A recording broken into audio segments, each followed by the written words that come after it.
महाभारत के युद्ध की समाप्ति के पश्चात जब समय का चक्र सही गति से चलने लगा, तब एक दिन भगवान श्री कृष्ण ने पांचों पांडवों को आज्ञा दी, तुम पांचों भाई वन में जाओ और जो कुछ भी दिखे वह आकर मुझे बताओ, मैं तुम्हें उसका प्रभाव बताऊंगा।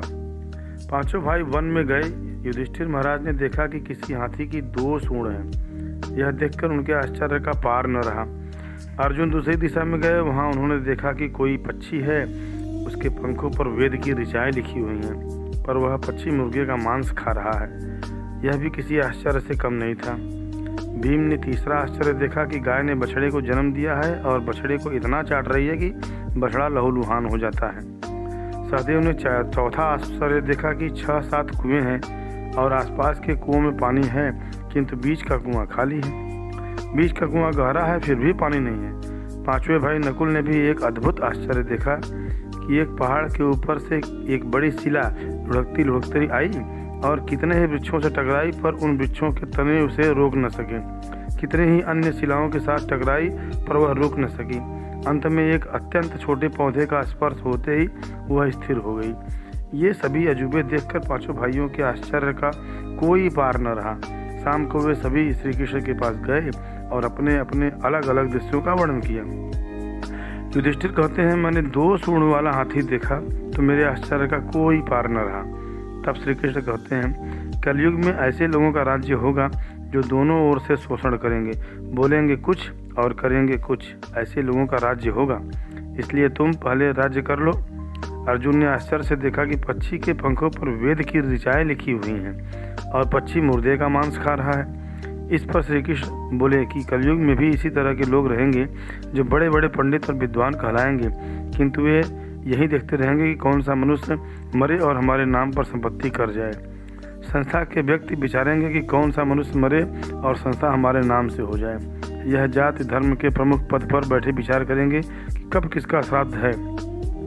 चाहे कितने भी बड़े लोग होंगे, किंतु उनकी दृष्टि तो धन के ऊपर यानी मांस के ऊपर ही रहेगी।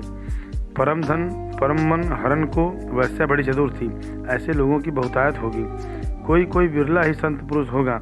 भीम ने तीसरा आश्चर्य देखा कि गाय अपने बछड़े को इतना चाटती है कि बछड़ा लहूलुहान हो जाता है। इस आश्चर्य का वर्णन करते हुए कृष्ण बोले कि कलयुग का आदमी शिशुपाल हो जाएगा, बालकों के लिए इतनी ममता करेगा कि उन्हें अपने विकास का अवसर ही नहीं मिलेगा। किसी का बेटा घर छोड़कर साधु बनेगा तो हजारों व्यक्ति दर्शन करेंगे, किंतु यदि अपना बेटा साधु बनता होगा तो रोएंगे कि मेरे बेटे को क्या हो गया। इतनी सारी ममता होगी कि उस मोह माया और परिवार में ही बांधकर रखेंगे और उसका जीवन वहीं खत्म हो जाएगा। अंत में बेचारा अनाथ होकर मरेगा। वास्तव में लड़के तुम्हारे नहीं हैं, वे तो बहुओं की अमानत हैं। लड़कियां जमाइयों की अमानत हैं और तुम्हारा यह शरीर मृत्यु की अमानत है। तुम्हारी आत्मा तो परमात्मा की अमानत है। तुम अपने शाश्वत संबंध को जान लो, बस बेड़ा पार हो जाएगा। सहदेव ने चौथा आश्चर्य यह देखा कि 5-7 भरे कुएं के बीच का कुआं एकदम खाली। सहदेव को समझाते हुए कृष्णा बोले कि कलयुग में धनाढ्य लोग लड़के लड़की के विवाह में, मकान के उत्सव में, छोटे बड़े उत्सवों में तो लाखों रुपए खर्च कर देंगे, परंतु पड़ोस में ही यदि कोई भूखा प्यासा होगा तो यह नहीं देखेंगे कि उसका पेट भरा है या नहीं। दूसरी ओर मौज मस्ती में, शराब कबाब फैशन और व्यसन में पैसे उड़ा देंगे, किंतु किसी के 2 आंसू पोंछने में उनकी रुचि न होगी, और जिनकी रुचि होगी उन पर कलयुग का प्रभाव नहीं होगा, उन पर प्रभाव भगवान का प्रभाव होगा। अब आई नकुल की बारी, जिन्होंने 5वां आश्चर्य ये देखा कि एक बड़ी चट्टान पहाड़ पर से लुढ़कती वृक्षों के तने और चट्टानें उसे रोक न पाए, किंतु एक छोटे से पौधे से टकराते ही वह चट्टान रुक गई। इसी बात को समझाने हैं तो श्री कृष्ण कहते हैं कि कलयुग में मानव का मन नीचे गिरेगा, उसका जीवन पतित होगा।